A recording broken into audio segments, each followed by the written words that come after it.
الكلمة.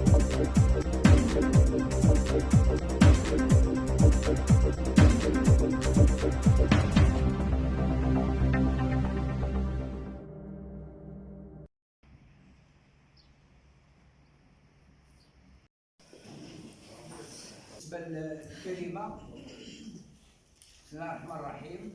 السيد ممثل وزارة التربية الوطنية والتعليم الأولي والرياضة، السيد ممثل اللجنة الوطنية الأولمبية المغربية، السيد ممثل البحرية الملكية، السادة أعضاء مكتب المديرية للجامعة الملكية المغربية للشراء، السادة رؤساء وممثلي الأندية، حضور الكريم، تحية تقدير واحترام. بداية نرجو من العلي القادر أن يكون هذا الجمع المبارك فاتحة خير علينا وعلى رياضة الشراع.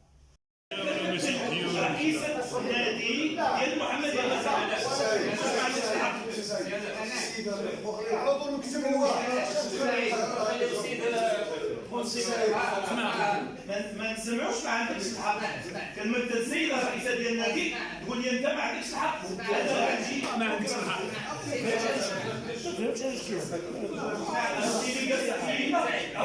هو اللي تيتكلم تما، وهذه الاخرى اللي تيتكلموا عليها. سعيد باش يعالج هذه المسائل وهذه الفروقات هذه. ما كاين حتى مشكل، هادشي غنشوفوا من بعد، غادي نشوفوا من بعد. نعم. لا قال لي انت كتيب عملها، قلت لي انا ما كنتش قرير ادبي. شكون اللي كيمتنع؟ واش ما لا المشتريات عندي الحق اسيدي، عندي الحق تمثل. الله يخليكم، شوف الله يخليكم سجلوا، غير تسجلوا بان تيقول لك ما عندكش الحق تمثل السيده رئيسه النادي المحمديه. ها هو واخا عضو في المكتب، انا اللي كنمثلها. انا راه نائب رئيسه الرئيسه وكنمثلها البروكورور متفوي. راه واضح يا اخي، راه واضح. راه شحال من ممثل انا راني كنعرف الله يخليك، عندي تفويض باش نمثل السيده. اذا هنا الناس كيمتنعوا باش تكون السيده ممثله. الجمع العام ديال كل سنه كما تعودنا، شنو اللي ميز هذه السنه هذه بالضبط؟ وهو طبعا هذه السنه هذه كان عندنا واحد الحصيل، واحد البرنامج حافل وثقيل بالنسبه للسنه الفارطه، رغم ضآلة المنحه ولا غياب كاع المنحه السنويه هذه السنه. ويرجع الفضل في الحقيقه للانديه اللي وقفت معنا وحاولت توقف الشراء في المغرب كامل، خاصه انه من بعد واحد التوقف اللي دام واحد سنتين ديال اللجنه المؤقته اللي بالنسبه اللي كان مفروض على الجامعه الملكيه المغربيه للشراع، ولقينا واحد الاقبال، يعني الناس متعطشه ومتشوقه لهذه الرياضه، وبالتالي كانت واحد المواكبه وواحد الدعم من طرف الانديه اللي حاولوا مشكورين باش يوقفوا هذه الرياضه في المغرب كامل، يعني من تطوان، الداليه، طنجه الى العيون الداخله، بحيث تقام تظاهرات وطنيه ومحليه ومسابقات سنويه، وداروا دي ستاج اللي على الصعيد الدولي، بمعنى عندهم شواهد معترف بها. دارت واحد شي بطوله ديال المراه لاول سنه، دار الكيت سيرف بطوله مغربيه، ختمنا بواحد لا كوب دو ترون هاد السنه. يعني كان واحد البرنامج حافل بالنسبه للسنه الفارطه، وهذا ان دل على شيء فانما يدل على الحمد لله كاين واحد الاقلاع حقيقي.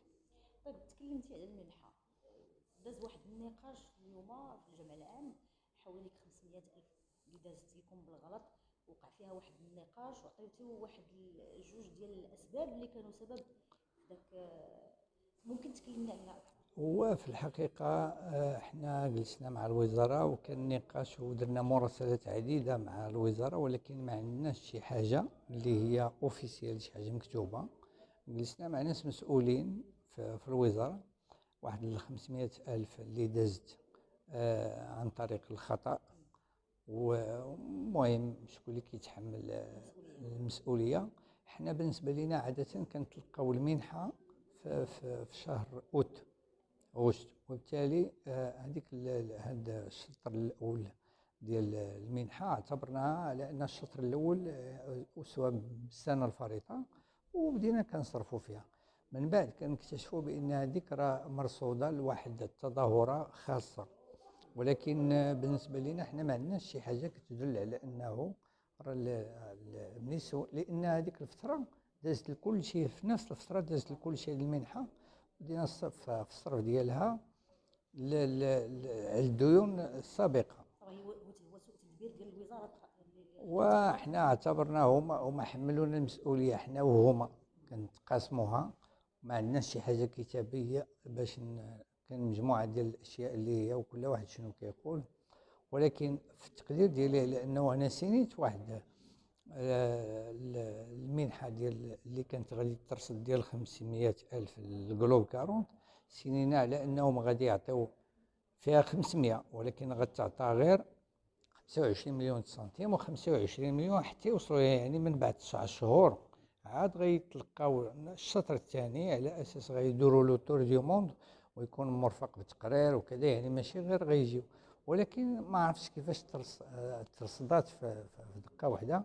هذا هو السبب اللي فيه اللبس، باقي غنشوفوا مع الوزارة في هذا الشيء. اكيد وقع نقاش اخر حول التقرير الادبي، وعطيتيو جوج حملتو المسؤوليه، كانت تطرح فيه طبعا مجموعه ديال النقط، وكانت عدم الاستجابه من طرف الكاتب العام، وكاين حتى الشق المالي، الجانب المالي. شنو كاين تقول لنا؟ التقرير الأدبي هو في الواقع ملي منذ أن أقلعنا وحنا كان عندنا واحد سوء التسيير ولا سوء التفاهم مع السيد الكاتب العام اللي كينتمي لواحد النادي في المحمدية. الإشكال اللي مطروح هو أنه ما عمرو حضر معنا في الجامعة، المقر الجامعي للتدبير اليومي. شنو اللي كان يطالب بالقين على أساس أنه غادي يجي غير مرة ولا جوج، ولكن المهمة الخاصة ديال الكاتب العام يعني خصو تواجد يومي، لأن من حيث الكوري اللي كنتلقاو من الوزارة والأجوبة في الحين ديالها. وبالتالي كان عندنا هذا المشكل ملي قلعنا وحنا مع هكايا، وتلقينا معه وراسلناه مؤخرا. خير دليل لأنه راسلناه باش عندنا مراسلات في هذا الشيء هذا، على أساس باش يوجد تقرير أدبي ما كيجاوب لا بيه ولا بلا. وبالتالي ما كيرجحش. المهم هو بالنسبة للتسيير ديالو ما عرفتش شنو كيدور. بالنسبة لنا حنا لقينا هذه من بين العراقيل والمثبطات اللي لأن خاصة أن المكانة اللي ديال الكاتب عام ولا التريزورية دورها جوج اليدين باش يمكن لك تزيد. وبالتالي عندنا مشكل.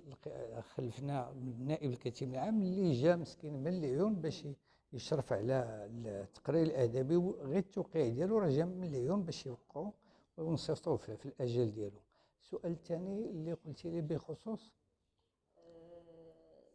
لا، السؤال الثاني اللي جاوبتي عليه كنتو طرحتو قلتو مني رشحتو على الكاتب العام والجانب المالي. هو هادشي اللي كاين عندنا الاكراهات الماليه، هادشي طبعا كل سنه، ولكن على العموم رغم الاكراهات الماليه راه تحقق شي حاجه. هذا العام هذا كاين انجاز كبير، خير دليل الحصيله اللي هو التقرير الادبي. كاخر سؤال وغنخلي لك الكلمه مفتوحه من بعدو. هذه السنه كان تقليص عدد ديال المهرجانات، او لا ماشي هذه السنه، طبعا غتكون هذه السنه الجايه تقليص عدد ديال المهرجانات او التظاهرات نظرا للقيمه او اللي حطيتو في المال، المونطون اللي غتحطو. لا، هو هذه من دازت في نقاشات عاديه، ولكن ما بين بعض الاخوه ديال الجمعيات. ولكن هذا العام راه عندنا، ما تنساش اننا عندنا واحد الشامبيونات دافريك اللي غتقام في ماي، وغادي يشاركوا فيها واحد الدول. للاسف ما استطعناش نذكروا واحد المجموعه ديال الدول من العالم كامل، وغادي تقام في المضيق. وعندنا شامبيونات دو موند اللي غتقام كذلك في طنجه. وهذا الشيء بالنسبه لهاد الاصناف الصغرى. اما الكيت سيرف راه عندنا سنويا كتقام شامبيونات دو موند في مدينه الداخله. بالنسبه للمهرجانات عندنا المهرجان ديال سنيم اللي كيتقام بالمضيق، اسبوع الدولي البحري، وعندنا المهرجان ديال النادي البحري الشاطئ الرباط.